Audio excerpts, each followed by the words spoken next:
Hello guys, good evening. जैसा कि हम लोग इतिहास पे चर्चा करने के लिए पहले भी बातें हो चुकी हैं और मेरा सबसे पहला टॉपिक रहेगा इतिहास।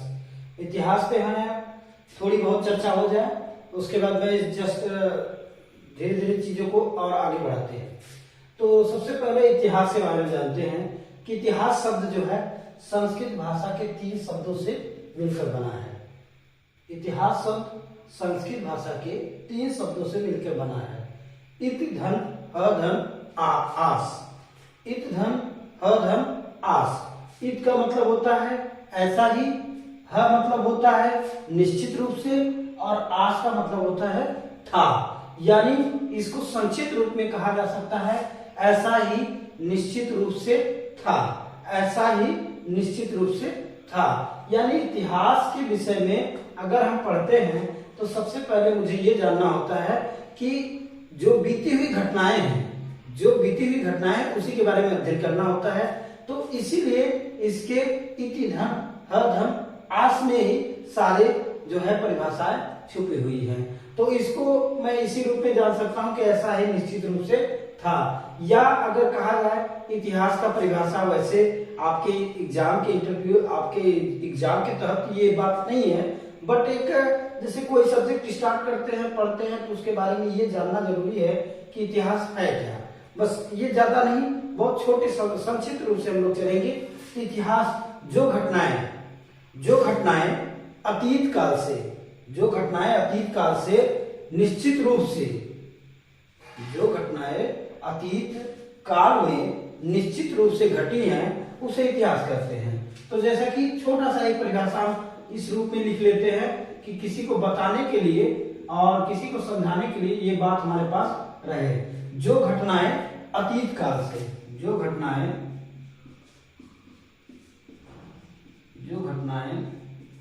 अतीत काल से, जो घटनाएं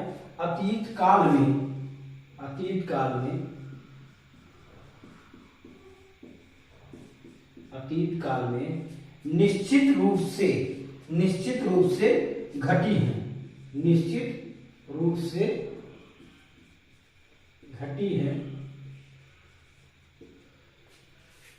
वह इतिहास है। वही क्या है? इतिहास है।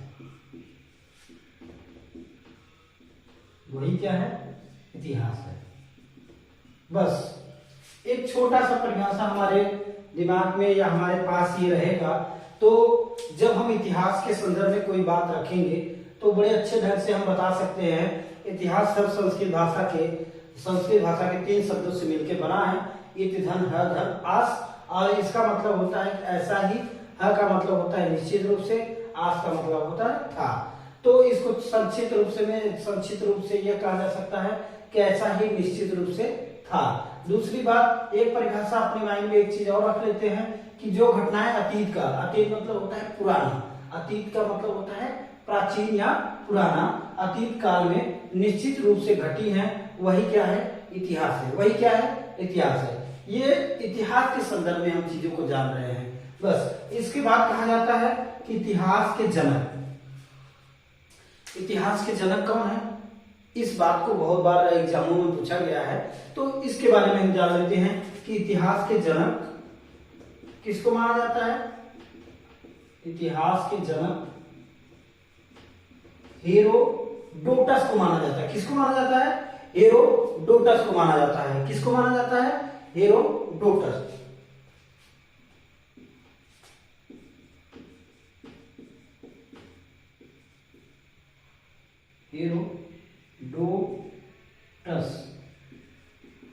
हेरोडोटस। ठीक, इतिहास के जनक के रूप में अगर किसी को माना जाता है तो वो है हेरोडोटस। ये क्यों? क्योंकि इनकी जो प्रमाणिकता थी इतिहास के विषय में, उसको सत्य माना गया। इन्होंने उसे सत्य रूप में प्रमाणित किया, इसलिए इनकी घटनाओं को इतिहास माना गया और इन्हीं के इतिहास को इतिहासकार का जनक, इन्हीं इतिहासकार को इनको इतिहास का जनक माना गया। तो बात ये होती है कि आपके एग्जाम के तहत क्या जरूरी है।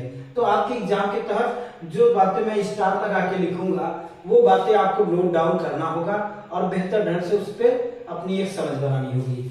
तो इतिहास के जनक के रूप में हेरोडोटस को जाना जाता है। इनकी एक पुस्तक है, इनकी एक पुस्तक का नाम क्या है? हिस्टोरिका। क्या नाम है? इनकी एक पुस्तक है जिसका नाम क्या है?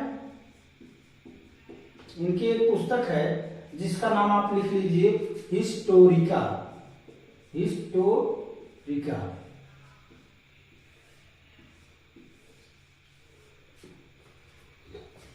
इतिहास के जो स्रोतों के बारे में जानकारी मिली वह हेरोडोटस ने अपनी एक पुस्तक में लिखी है, हिस्टोरिका।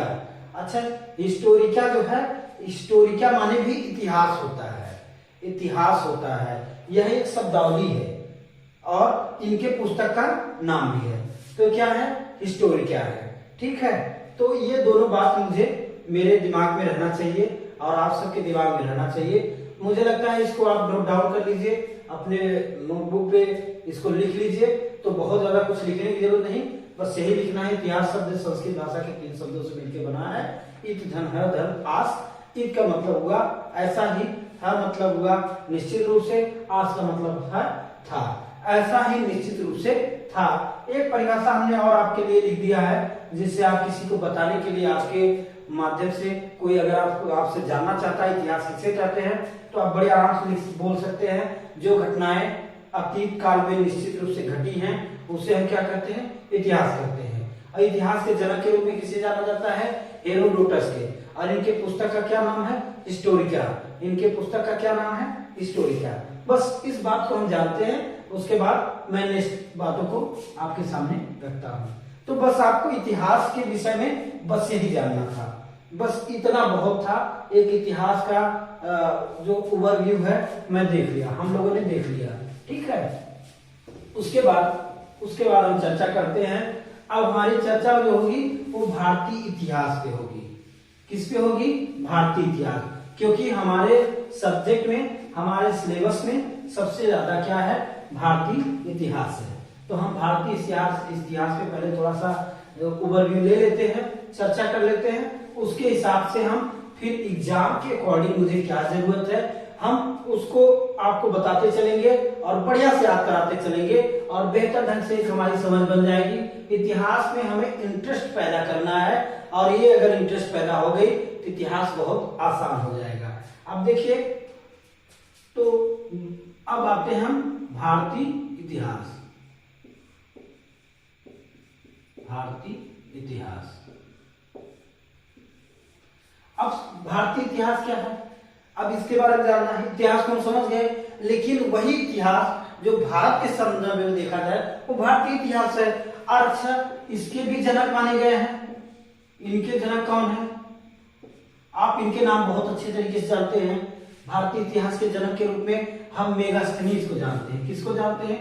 मेगास्थनीज को जानते हैं।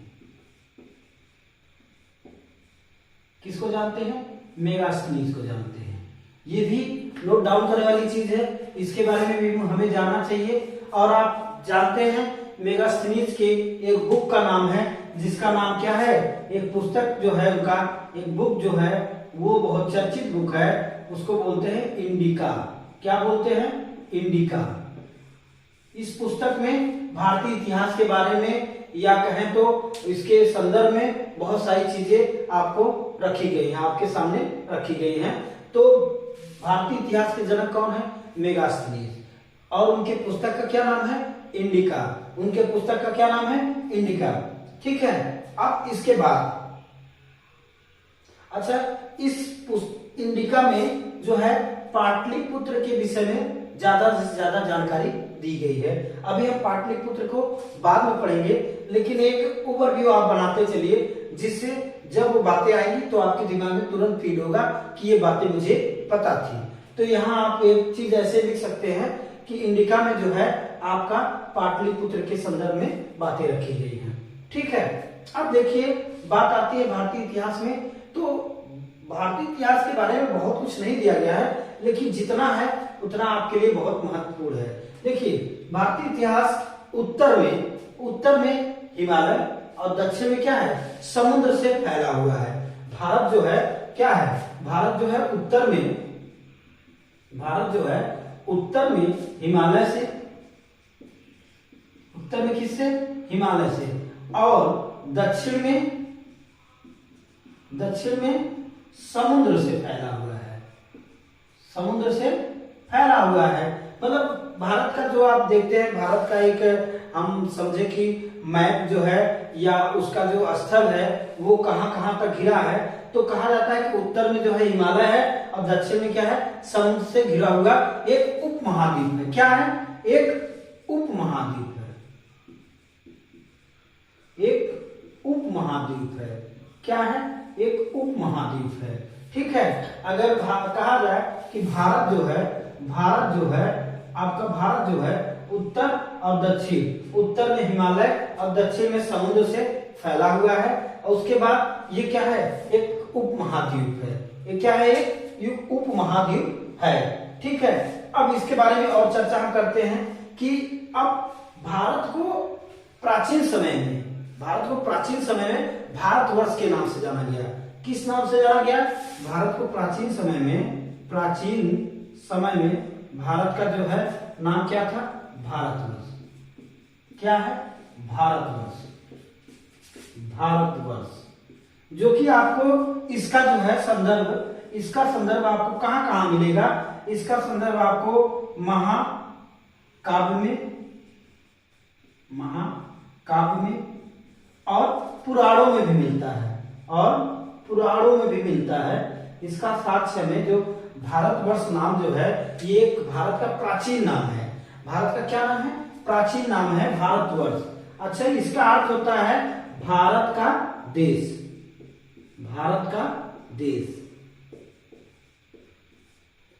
एक ऐसी जानकारी जो हम बहुत सारे इतिहास को पढ़ते हैं, लेकिन एक मोटी जानकारी ऐसी है जिसके संदर्भ में मुझे जान लेना जरूरी है। और बहुत ज्यादा प्रश्न अभी तक बने नहीं हैं, लेकिन मेरे हिसाब से जितनी बातें हैं इसको नोट डाउन करना बहुत जरूरी है कि कल के समय में आपके साथ प्रश्नों का अगर इस तरीके से रूपरेखा तैयार होती है तो आप उससे परिचित रहेंगे।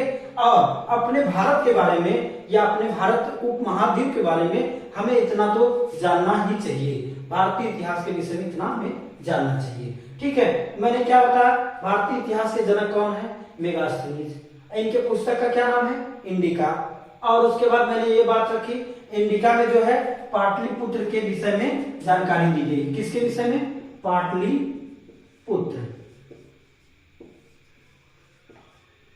पाटलिपुत्र के विषय में या बारे में चर्चा। बस, बहुत ज्यादा हम विस्तृत जानकारी नहीं रखेंगे, हम बहुत संक्षेप में चीजों को बेहतर ढंग से पढ़ेंगे जो हमारे एग्जाम के ओवरव्यू से जरूरी है।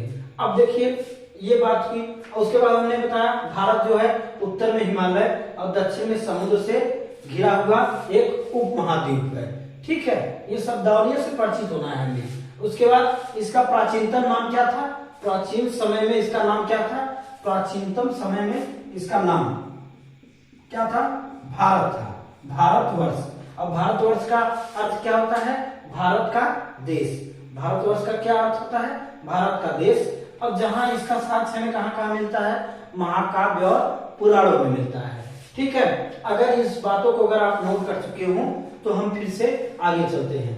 तो आप इसको तुरंत नोट कर लीजिए, मेरे साथ चलते चलिए और बुक पे अपने कॉपी पे अपने नोट्स पर आप नोट करते चलिए। और उसके साथ साथ और चीजों को आप इसी तरीके से एक फ्लो डायग्राम के हिसाब से हम पढ़ाएंगे और फ्लो डायग्राम बनाते हुए अपने माइंड को स्थिर बनाते हुए चीजों को हम बढ़िया से अध्ययन कर लेंगे। ठीक है। अब इसको हम मिटा देते हैं। इसके बाद बहुत सारी चीजें और है जो हम आपको बताते हैं भारतीय इतिहास के संदर्भ में।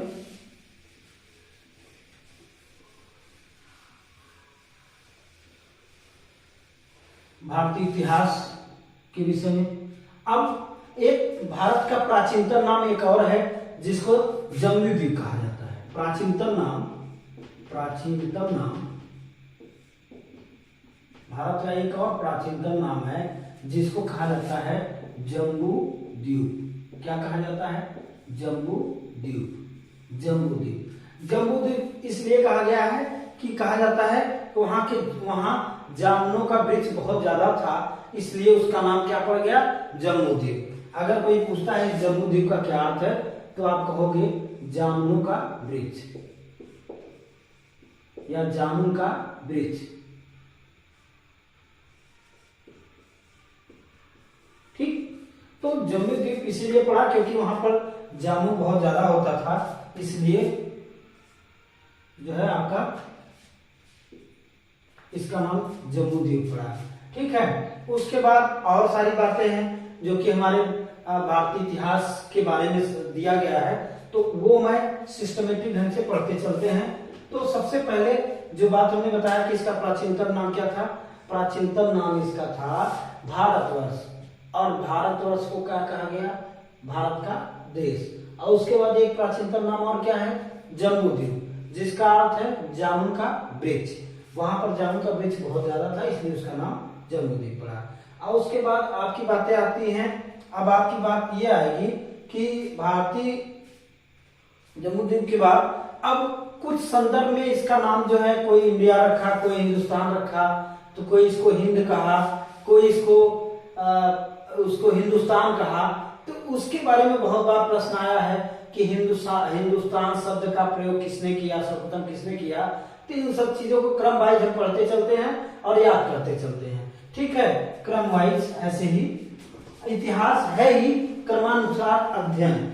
इतिहास को और एक शब्दावली से परिचित किया जाता है तो कहा जाता है क्रमबद्ध तरीके से अध्ययन जो होता है वो इतिहास है। अब देखिए,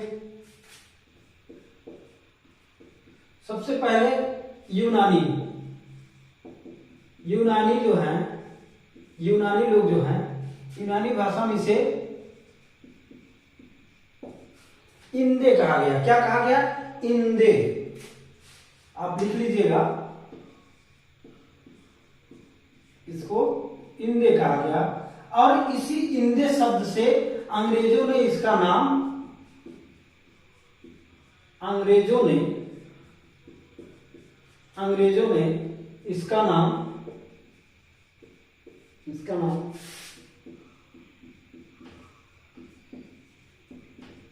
इंडिया रख दिया। अंग्रेजों ने इसका नाम इंडिया रखा।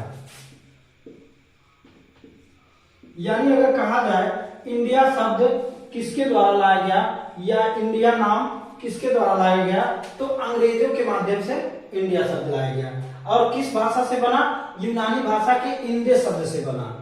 इंदे शब्द से अंग्रेजों ने इसे इंडिया कहा। उसके बाद एक पॉइंट और हम करते हैं, उसकी चर्चा करते हैं। जैसे ईरानी, प्राचीन ईरानी जो थे, प्राचीन ईरानी इसे सिंध नदी के नाम से जोड़ते थे। इसे क्या करते थे, सिंध नदी के नाम से जोड़ते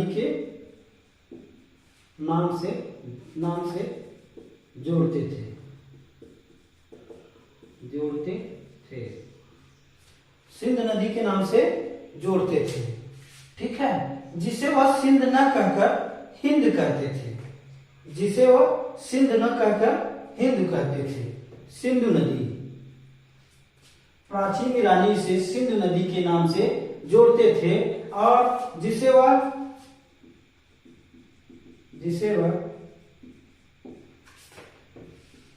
सिंधु न कहकर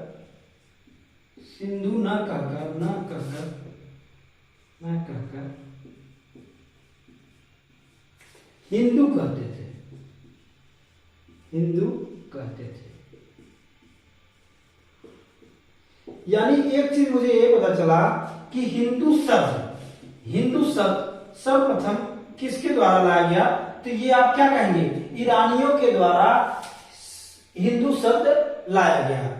यानी अगर कहा जाए हिंदू शब्द किसके द्वारा लाया गया, तो ईरानियों के द्वारा हिंदू शब्द लाया गया।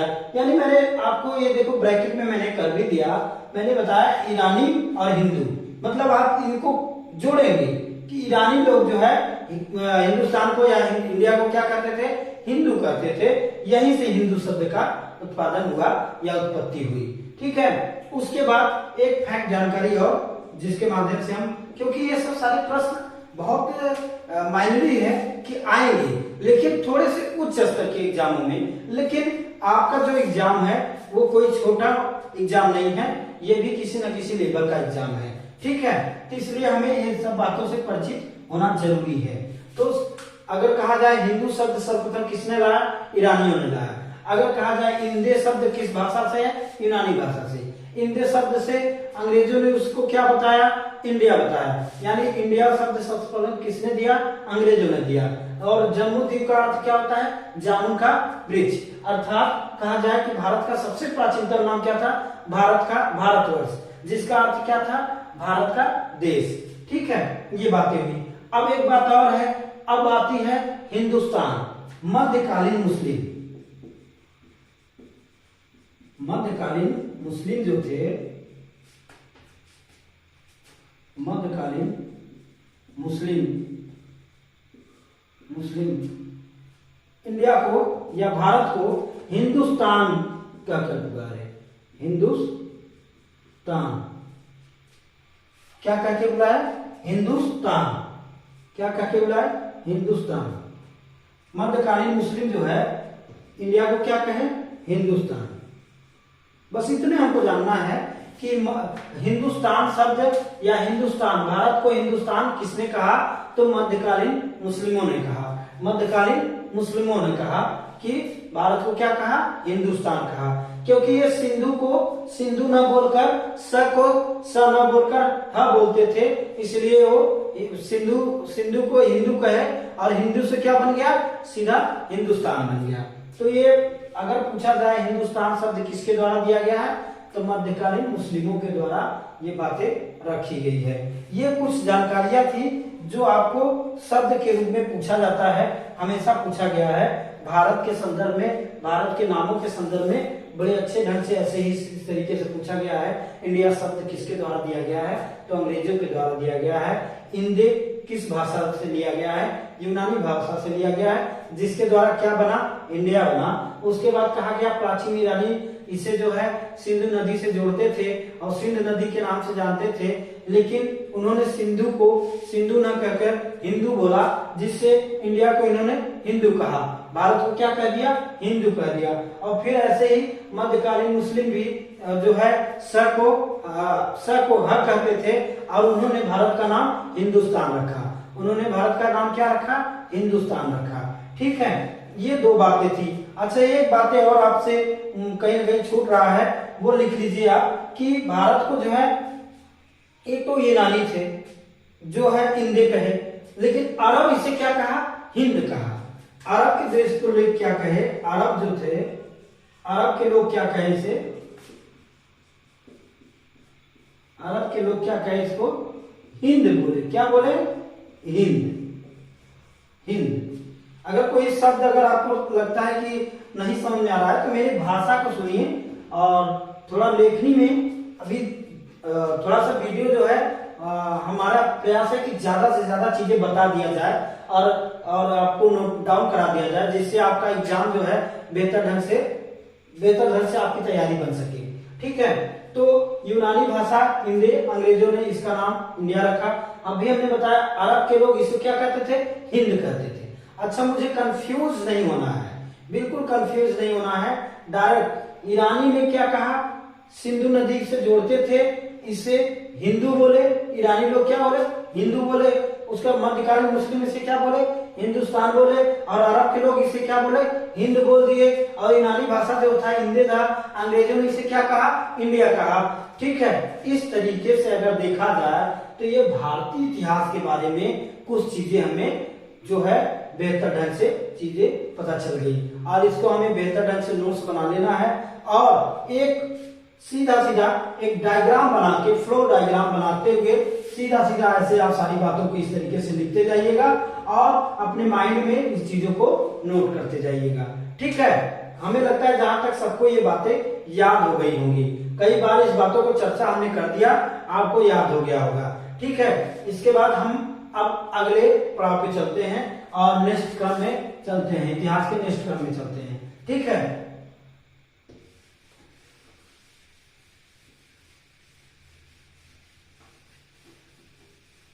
ये तो हमारा था भारतीय इतिहास के संदर्भ में कुछ बातें जो कि हमें नॉलेज में रखना जरूरी है। उसके बाद इतिहास हम बेहतर ढंग से समझेंगे, मेरे एग्जाम के तहत क्या बहुत जरूरी है, मैं उन सारी चीजों पे बात करते हुए चलूंगा। लेकिन अभी तक जो आपने सीखा, जो आपको हमने बताया, वो भी आपके लिए जरूरी ही था। ठीक है, आपके लिए जरूरी था। अच्छा, इस बातों को हम जान गए। एक बात और, भारत को जैसे हमने कहा, भारत जो है उत्तर में हिमालय और दक्षिण में समुद्र से फैला हुआ है, समुद्र से घिरा हुआ है या फैला हुआ है, जिसका नाम क्या है, जिसको हम क्या कहते हैं, वो उपमहाद्वीप बना। लेकिन भारत को भाषाई रूप में भी दो भागों में बांटा गया। भारत को भाषाई रूप में अगर देखा जाए दो भागों में बांटा गया। भाषाई रूप में भारत के दो भाग, भारत के दो भाग। जैसे उत्तर में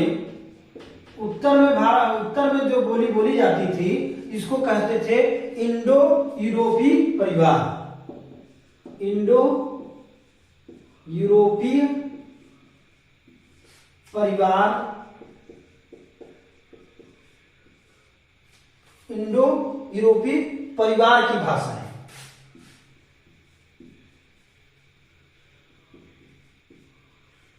अर्थात कहा जाए कि उत्तर में जो है, उत्तर में इंडो यूरोपीय परिवार की भाषाएं बोली जाती थी, और दक्षिण में जो आप जाएंगे, जैसे दो भागों में बटा, दक्षिण उत्तर में हिमालय था और दक्षिण में समुद्र था, तो वैसे ही उत्तर में कौन सी भाषा बोली जाती थी, इंडो यूरोपीय परिवार की भाषाएं बोली जाती थी। और दक्षिण में जो है वो द्रविड़, क्या, द्रविड़ भाषा है, द्रविड़ परिवार की भाषा है,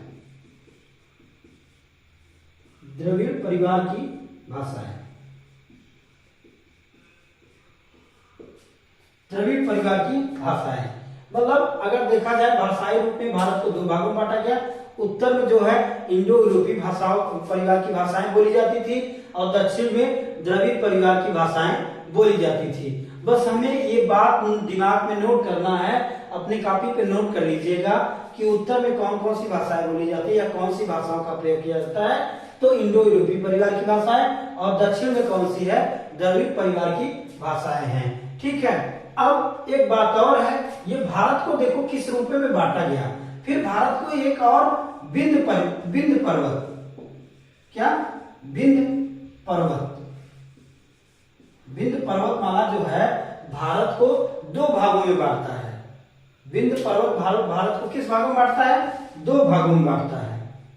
ठीक है, ये बात हमें याद रखना है कि कौन सा पर्वतमाला जो है भारत को दो भागों में बांटता है, तो वह कौन सा पर्वतमाला है, विंध्य पर्वतमाला। कौन सा पर्वतमाला, विंध्य पर्वतमाला, विंध्य की पर्वतमाला है या विंध्य की पर्वतमाला, विंध्य की पर्वतमाला। ठीक है, ये चीजें आपको जानकारी हो गई कि भारत को दो भागों में ये बांटता है, एक तो उत्तर में बांटता है, दूसरा किस में, दक्षिण में। बस कभी कभी एक प्रश्न पूछा गया है कि भारत को उत्तर और दक्षिण की दिशा में या उत्तर और दक्षिण के रूप में कौन सी पर्वतमालाएं बांटती है या कौन सी पर्वत श्रृंखला द्वारा बटा हुआ है, तो आप कहेंगे क्या, विंध्य पर्वत की श्रृंखला। विंध्य पर्वत की श्रृंखला द्वारा भारत को दो भागों में बांटा गया, एक है उत्तर, एक है दक्षिण। क्या ये सारी बातें आपको समझ में आ रही है? मुझे लगता है जहां तक ये बातें बहुत अच्छे तरीके से समझ में आ गई, किसी प्रकार की कोई समस्या नहीं दिख रही है। अगर कोई समस्या आपको है तो आप कमेंट के माध्यम से हमें बताइएगा, और क्या इसमें और बेहतर आपको कांटेक्ट मिल सकता था, अगर आपके पास हो तो उसे आप जरूर कमेंट के माध्यम से भेजिएगा। और मेरे हिसाब से आपके लिए भारतीय इतिहास के संदर्भ में ये सारी जानकारी बहुत बहुमूल्य है, बहुत इंपॉर्टेंट है, और इससे ज्यादा हमें भारतीय इतिहास के बारे में जानने की बहुत ज्यादा विस्तृत जानकारी लेने की जरूरत नहीं है। अभी हम भारतीय इतिहास के स्रोतों को जानेंगे, कितने माध्यम से जानेंगे, वो सारी चर्चाओं को हम अभी रखते हैं। ठीक है, तो इस तरीके से हम अभी जो पढ़ रहे थे ये पूरा ओवरव्यू, एक इतिहास पढ़े, इतिहास के बारे में पढ़े, उसके बाद इतिहास किसे कहते हैं छोटा सा संक्षिप्त रूप में जान लिए। उसके बाद दूसरी बात आई हमारा इतिहास के खोजकर्ता कौन है या जिनको हम जनक कहते हैं, वो है आपके हेरोडोटस। दूसरी बात उनकी पुस्तक का नाम क्या था, हिस्टोरिका था। उसके बाद अगर कहा जाए हिस्टोरिका शब्द का अर्थ क्या होता है, हिस्टोरिका शब्द का अर्थ हमने नहीं बताया, लेकिन हिस्टोरिका शब्द का अर्थ होता है अन्वेषण या खोज, जहां जो जगह जो स्थानों को स्रोतों को हम खोजते हैं वही हिस्टोरिका है, उसका अर्थ यही होता है। ठीक है, और इसी के बाद आपका जो है भारतीय इतिहास आ गया। भारतीय इतिहास के संदर्भ में हमने भारत को दो भागों में बांटा, एक है उत्तर एक दक्षिण, जो कि विंध्य पर्वत ने उसे बांटा। उसके बाद हमने कहा कि उत्तर में जो है आपका हिमालय है और दक्षिण में आपका समुद्र है, और जिसे हम क्या कहते हैं उपमहाद्वीप कहे। उसके बाद इसे भारतीय भाषाओं के रूप में बांटा गया है, तो दो भाषाओं के रूप में बांट दिया गया है भारत को। वो है एक उत्तर में इंडो यूरोपीय परिवार की भाषाएं, दूसरा है द्रविड़ परिवार की भाषाएं। और उसके बाद ये भाषाओं के रूप में दो बातों में दो तरीके से इसे विभाजित किया गया। उसके बाद हमने कहा जो है यूनानी शब्द जो है यूनानी भाषा से आपको इंदे शब्द लिया गया, जिसे अंग्रेजों ने इसका प्रयोग करते हुए भारत का नाम इंडिया रखा। और भारत का इससे प्राचीनतम नाम क्या था, भारतवर्ष। भारतवर्ष का अर्थ क्या है, भारत का देश। उसके बाद हमने चर्चा किया कि भारत का देश और इसका एक प्राचीनतम नाम और हमने चर्चा किया जो नाम था जम्बूद्वीप, जिसका अर्थ था कि जामुन का वृक्ष। उसके बाद वहां पर जामुन का वृक्ष ज्यादा होता था, इसीलिए उसका नाम जम्बूद्वीप पड़ गया। उसके बाद हमने कहा कि भारत विंध्य पर्वत ने भारत को दो भागों में बांटा, उत्तर और दक्षिण में। अब इतनी जानकारी। उसके बाद ईरानियों ने भारत को सिंध नदी से जोड़ते हुए उनका नाम जो रखा उसे रखा हिंदू, सिंधु से हिंदू रखा। उसके बाद अरब के लोगों ने इसे क्या कहा, हिंद कहा। और हिंदुस्तान शब्द किसके द्वारा दिया गया, हिंदुस्तान शब्द जो है वो मध्यकालीन मुस्लिमों के द्वारा दिया गया। तो इस पूरी ओवरव्यू देखा जाए तो हम केवल भारत के नामों के संदर्भ में और भारत को कहां कहां बांटा गया है, किस रूप में बांटा गया, बस इसके संदर्भ में हमने जानकारी ले लिया। तो ये हमारा लगभग भारतीय इतिहास के संदर्भ में एक संक्षिप्त जानकारी हो गई। इसके बाद हम क्या पढ़ेंगे, आइए क्रम से चलते हैं। मुझे लगता है कि आपको बहुत बेहतर ढंग से समझ में आना चाहिए। अगर आपको कहीं कोई प्रॉब्लम है तो आप कमेंट के माध्यम से जरूर बताइएगा। और मेरे द्वारा जो भी क्लासेस दी जा रही हैं, अभी तक पहला क्लास है जो कि अध्ययन के रूप में देखा जाए। अभी तक हमने जो भी क्लास लिया है उसमें दो क्लास हमने लिया है। दोनों क्लास में मैंने अपनी क्लास की चर्चाओं के बारे में, अपने सब्जेक्ट की चर्चा की है। ये तीसरा क्लास है जिसमें मैंने सब्जेक्ट को लेके चला है।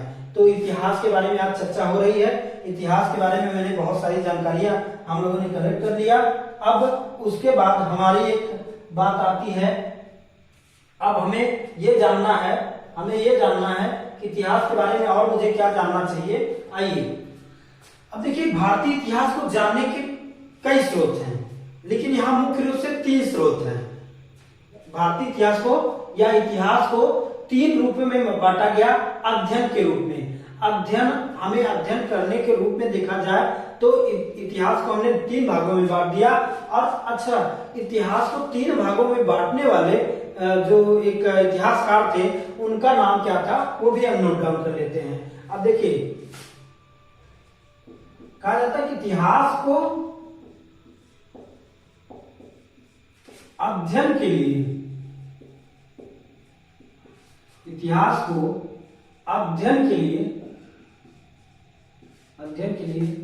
3 भागों में बांटा गया। कितने भागों में बांटा गया, 3 भागों में बांटा गया। 3 भागों में बांटा गया। ठीक, अच्छा, बांटा गया ये बात है, लेकिन किसने बांटा इसके बारे में हम जान लेते हैं। किसने बांटा,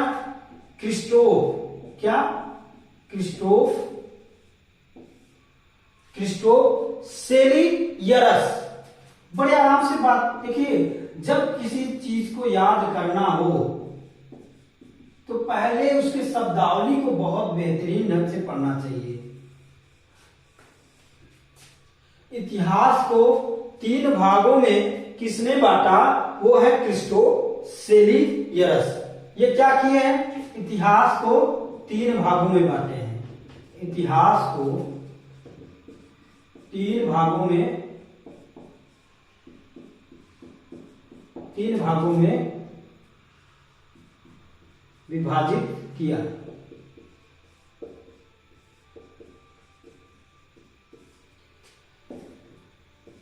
किसने किया? क्रिस्टोफ। आप बहुत बहुत अच्छे से नाम लीजिए, आराम से याद हो जाएगा।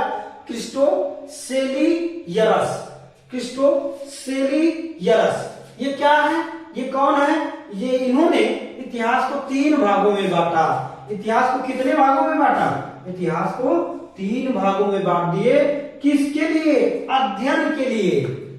ऐसा नहीं कि इतिहास 3 भाग था। इतिहास तो हर इतिहास ही है, मतलब प्राचीन, उसके बाद मध्यकालीन, आधुनिक, ये सब इतिहास है। लेकिन अध्ययन के रूप में 3 भागों में क्रिस्टोसेलियरस ने बांटा। तो ये कौन कौन से इतिहास हैं? एक है प्राचीन भारत या प्राचीन इतिहास, या कहा जाए प्राचीन भारत का इतिहास। दूसरा क्या है? मध्यकालीन भारत। क्या है? मध्यकालीन भारत या मध्यकालीन इतिहास। तीसरा है आधुनिक भारत। तीसरा क्या है? आधुनिक भारत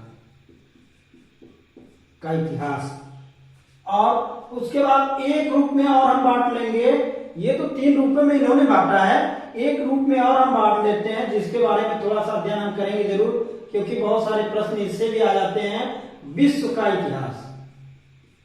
ठीक, एक हो गया आपका प्राचीन इतिहास, एक हो गया मध्यकालीन भारतीय इतिहास, एक हो गया आधुनिक भारतीय इतिहास, और एक हो गया क्या? विश्व का इतिहास। ये 3 रूपों में जो बांटा गया, ये क्रिस्टोसेलियरस ने बांटा। लेकिन ये चौथा रूप आप इस तरीके से जानेंगे कि अध्ययन के रूप में हमें इसको भी जानना है कि विश्व का इतिहास क्या है। ठीक है, तो ये स्रोतों के बारे में, ये इतिहास के विभाजन के बारे में हमें क्रम से अब पढ़ना है। अभी तक जितना भी आपको चीजें बताई गई उसको जरूर आप माइंड में रखिए, नोट्स बनाइए और बेहतर ढंग से उस पर अपना समझ दीजिए। और अगर कोई प्रॉब्लम होता है तो उसको कमेंट के माध्यम से आप हमें शेयर करिए। उसके बाद देखिए, अब हम एक एक इतिहास को बेहतर ढंग से पढ़ेंगे और ये जानेंगे कि प्राचीन इतिहास से कौन कौन सी चीजें जो हमारे लिए इम्पोर्टेंट है, बस उसी पे हम चर्चा करते हुए, एग्जाम को देखते हुए, एग्जाम के प्रश्नों को समझते हुए हम चीजों को अध्ययन करेंगे। ठीक है, आइए अब प्राचीन इतिहास के बारे में जानते हैं। आइए हम प्राचीन इतिहास के बारे में जानते हैं। जैसा मैं कह रहा हूं कि आप भी किताबों का अध्ययन बहुत ज्यादा नहीं करेंगे। आप जो है एक लुसेंट की किताब लेंगे और उसके माध्यम से किताबों को पढ़ते चलेंगे और मेरे साथ, मेरे वीडियो को देखते हुए मेरे साथ जुड़कर पढ़ाई को कंप्लीट करेंगे बेहतर ढंग से। ठीक है, अब बात आती है प्राचीन इतिहास। प्राचीन इतिहास आपका जो टॉपिक है वो प्राचीन इतिहास। पहला आपका चलेगा प्राचीन इतिहास। प्राचीन इतिहास के संदर्भ में हमें यह जानना है कि प्राचीन इतिहास में क्या क्या पढ़ना है, किसके बारे में जानना है। अच्छा, एक चीज और है, इन चीजों में आपको इंटरेस्ट पैदा करना होगा और बड़े आराम से हम इन चीजों पे इंटरेस्ट पैदा कर लेंगे और बेहतर ढंग से, रोचक ढंग से हम इसको तैयार करेंगे। किसी तरीके की समस्या नहीं होने वाली है। आइए, प्राचीन इतिहास। अब सबसे पहले बात यह आती है प्राचीन इतिहास को जानने के स्रोत। प्राचीन इतिहास को या प्राचीन इतिहास को जानने के निम्नलिखित स्रोत। प्राचीन इतिहास को जानने के निम्नलिखित 4 स्रोत हैं। निम्नलिखित कितने स्रोत हैं? 4 स्रोत हैं। कितने स्रोत? 4 स्रोत। कितने स्रोत हैं? 4 स्रोत हैं। अच्छा, आप ये बिल्कुल मत सोचिएगा कि हम थ्योरी लिखा रहे हैं, हम पॉइंट आउट चीजों को करते हुए चल रहे हैं, और आप भी इन चीजों पे फोकस करिए कि हमें पढ़ना क्या है, बेहतर ढंग से उसी में खोजिए, अच्छे से देखिए। प्राचीन इतिहास को जानने के लिए निम्नलिखित 4 स्रोत है। कितने स्रोत हैं? 4 स्रोत हैं। 4 स्रोत में आप ये जानेंगे कि कौन कौन से स्रोत हैं और किन किन स्रोतों से हमें क्या क्या जानना है। बस उसी पे हम इंपॉर्टेंट बातों को चर्चा में लाएंगे और बेहतर ढंग से तैयार करेंगे। तो पहला स्रोत जो है वो क्या है? धर्म ग्रंथ के आधार पे। पहला क्या है? धर्म ग्रंथ के आधार पे। पहला स्रोत क्या है? धर्म ग्रंथ। पहला स्रोत क्या है? धर्म ग्रंथ। दूसरा क्या है? ऐतिहासिक ग्रंथ। दूसरा क्या है? ऐतिहासिक ग्रंथ। यह एक स्रोत है जिसके माध्यम से हम जानेंगे कि प्राचीन इतिहास कैसे आया, किस तरीके से प्राचीन इतिहास को जाना गया। पहले क्या था? धर्म के आधार पे या धर्म ग्रंथ के आधार पे। दूसरा क्या है? ऐतिहासिक ग्रंथ के आधार पे। और तीसरा क्या है? विदेशी विवरण के आधार पे। विदेशी विवरण के आधार पर, मतलब विदेशों द्वारा जो है प्राचीन इतिहास को कैसे जाना गया, विदेशों के माध्यम से कैसे जानेंगे। विदेशी लोग जो भारत में आए उनके साक्ष्यों से पता चला इतिहास के बारे में, तो उसके बारे में चर्चा करेंगे। चौथा है पुरातात्विक साक्ष्य। पुरातात्विक साक्ष्य। पुरातात्विक साक्ष्य मतलब चौथा स्रोत क्या है? पुरातात्विक स्रोत है या पुरातात्विक साक्ष्य है। ये तीसरा है, ये चौथा है। बड़े आराम से याद हो गया होगा कि प्राचीन इतिहास के 4 स्रोत हैं, इनको जानने के 4 स्रोत हैं। और चारों स्रोत में पहला स्रोत जो है आपका क्या है? धर्म ग्रंथ के आधार पे। दूसरा है ऐतिहासिक ग्रंथ। तीसरा है विदेशी विवरण के आधार पे। और चौथा है पुरातात्विक साक्ष्य के आधार पे। अच्छा, एक मोटा मोटा जानकारी हम रख लेते हैं। धर्म के आधार पे कैसे? धर्म के आधार से हम प्राचीन इतिहास को जानते हैं। जैसे धर्म के आधार पे, धर्म ग्रंथों के आधार पे, जैसे आपने वेद को पढ़ा होगा, आपने पुराण पढ़ा होगा, आपने उपनिषद पढ़ा होगा, तो उसके आधार पे हम प्राचीन इतिहास को जानेंगे। दूसरा ऐतिहासिक ग्रंथ क्या है? बहुत सारे ग्रंथ जो हैं आपको मिलेंगे, जो है उनके ग्रंथों के आधार पे हम ऐतिहासिक ग्रंथ जानेंगे और प्राचीन इतिहास को जानेंगे। विदेशी विवरण में हमने कहा कि जो भी विदेश से आए, जैसे फायान आए, वेंसांग आए, और उसके बाद से निकेटर आए, उसके बाद मेगास्थनीज आए, ये लोग जो है विदेशों से आए और उनके द्वारा हम भारत के इतिहास के बारे में जानेंगे, प्राचीन इतिहास के बारे में जानेंगे। और उसके बाद आपके पुरातात्विक साक्ष्य में जैसे अभिलेखों के माध्यम से कौन से अभिलेख कब मिले, किस अभिलेख में क्या विवरण है, ये सारी चीजें हमसे पूछी जाती हैं, एग्जाम में अक्सर पूछा जाता है। तो इन सारों चीजों को बहुत ही इंपॉर्टेंट है और इम्पोर्टेंट के आधार पे हम प्रश्नों को करते हुए, और जितना हम पढ़ाएंगे उसको हम प्रश्न के माध्यम से आपसे चर्चा भी करेंगे, तो बहुत अच्छे से आपकी तैयारी बन जाएगी। तो आइए अब हम धर्म ग्रंथ के आधार पे जानते हैं कि प्राचीन इतिहास क्या है। तो यहाँ धर्म ग्रंथ के आधार पे प्राचीन इतिहास के बारे में हम क्या क्या बातें जान सकते हैं। तो देखिए, धर्म ग्रंथ के आधार पे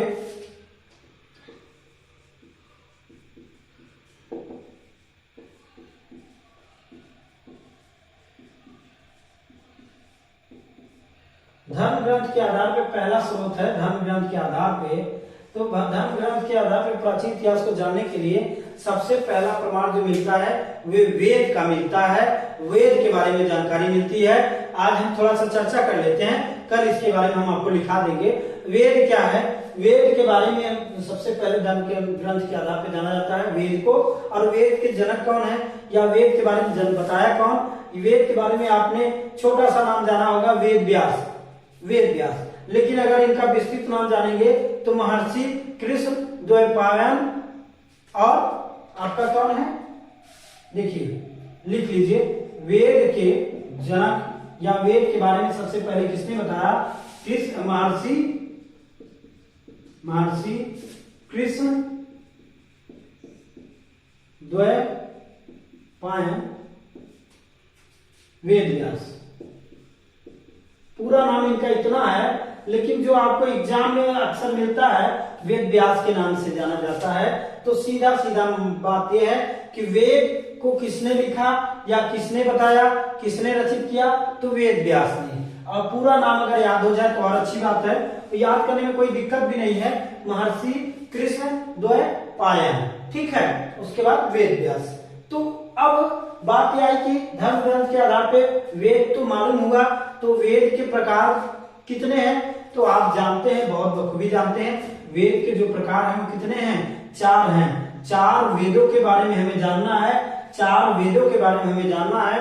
पहला आपका क्या है, ऋग्वेद। पहला क्या है, ऋग्वेद। दूसरा क्या है, दूसरा आपका यजुर्वेद, सामवेद, यजुर्वेद। दूसरा आपका है यजुर्वेद, तीसरा आपका है सामवेद, और अंतिम आपका जो है वो क्या है, अथर्ववेद। वो क्या है, अथर्ववेद। अंतिम क्या है आपका, अथर्ववेद।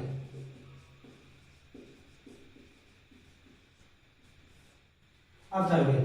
पहला क्या है, ऋग्वेद। दूसरा क्या है, यजुर्वेद। तीसरा क्या है, सामवेद। चौथा क्या है, अथर्ववेद। ये चारों वेदों का नाम है जो क्रम से दिया गया है। इसके आधार पे हम कह सकते हैं ऋग्वेद सबसे प्राचीन वेद है। सबसे पुराना वेद कौन है, ऋग्वेद। और सबसे नया वेद किसको जाना गया, सबसे नया वेद या आधुनिक वेद किसको जाना गया, आपका अथर्ववेद को जाना गया। तो 2 बातें यहां से नोट हो गई कि प्राचीन वेद अगर पूछा जाता है तो वो ऋग्वेद है, और दूसरा अगर नया वेद पूछा जाता है तो क्या है, अथर्ववेद। तो आज हमारे समझ से बहुत सारी बातें हो गई हैं, जिसको एक बार हम वीडियो के माध्यम से आप अध्ययन करिएगा, और जहां भी आपको समस्या होती है उसे उस कमेंट के माध्यम से हमें बताइएगा। और अब इसके बारे में हम कल चर्चा करेंगे और विस्तृत चर्चा करेंगे। आज हम थोड़ा सा इतिहास के बारे में जान गए और भारतीय इतिहास के संदर्भ में कुछ बातें जान गए, इसलिए आपको अब जो है आज धर्म के आधार पर इतिहास को 3 स्रोतों में, 3 इतिहास को अध्ययन के रूप में 3 रूपों में बांटा गया। उसके बारे में सबसे चर्चा 3 रूपों में बांटने का काम किसने किया, क्रिस्टो, सेली, यरस ने। तो प्राचीन इतिहास, मध्यकालीन इतिहास और आधुनिक इतिहास, और उसके बाद एक चौथा हम पढ़ेंगे विश्व का इतिहास, ठीक है। अब 3 भागों में पहला है प्राचीन इतिहास। प्राचीन इतिहास के संदर्भ में देखा जाए तो प्राचीन इतिहास जो है वह आपका क्या है, उसको जानने के 4 स्रोत हैं। प्राचीन इतिहास को जानने के कितने स्रोत हैं, 4 स्रोत। पहला स्रोत है धर्म ग्रंथ, दूसरा क्या है, ऐतिहासिक, तीसरा क्या है, विदेशी विवरण के आधार पे, और चौथा क्या है, चौथा आपका क्या है, पुरातात्विक स्रोतों के आधार पे या साक्ष्यों के आधार पे। तो ठीक है, इसकी ये चर्चा हो गई। उसके बाद हम आगे, अब हमें धर्म ग्रंथ के आधार पे प्राचीन इतिहास की चर्चा करना है। धर्म ग्रंथ के आधार पे हमें जो विवरण मिलता है वह वेद मिलता है। सबसे पहला वेद मिलता है। वेद के बारे में सबसे पहले किसने बताया, महर्षि कृष्ण द्वैपायन ने बताया। महर्षि कृष्ण द्वैपायन वेद व्यास ने बताया। फिर उसके बाद कहा गया कि वेद 4 हैं। वेद 4 कौन कौन है, वेद 4 ये हैं, ऋग्वेद, यजुर्वेद, सामवेद, अथर्ववेद। सबसे प्राचीन वेद कौन सा है, ऋग्वेद, और सबसे नया वेद कहा जाए तो अथर्ववेद। अब हम इनकी चर्चा कल करेंगे और बहुत बेहतरीन ढंग से करेंगे। जितनी बातें रहेंगी आपको कंफर्म याद हो जाएगा, और ऐसे ही हमारे साथ जुड़े रहिए। जैसा भी कोई भी प्रॉब्लम होता है आप कमेंट के माध्यम से, और यह वीडियो अगर आपको अच्छा लगता है तो उस पर अपना व्यू जरूर दीजिएगा। उसके बाद इसको और ये जानकारी के माध्यम से किसी और दोस्त यार को आपको शेयर करना हो तो उन्हें शेयर करिए, जितना हो सके शेयर करिए, और अपनी नॉलेज मेरे साथ जोड़िए। जितनी आपको जानकारी है उसको आप कमेंट के माध्यम से बोलिएगा, और जो भी दिक्कत होगी उस समस्याओं को हम हल करने के लिए तैयार हैं। हमारे साथ विनय सर और हम दोनों लोग आपके लिए बेहतर प्रयास करेंगे। उसमें जहां भी त्रुटि होगी उसके लिए आप हमें जरूर गाइड करिए। और इसी के साथ मैं यहीं पर अपनी क्लास को एंड करता हूं। धन्यवाद।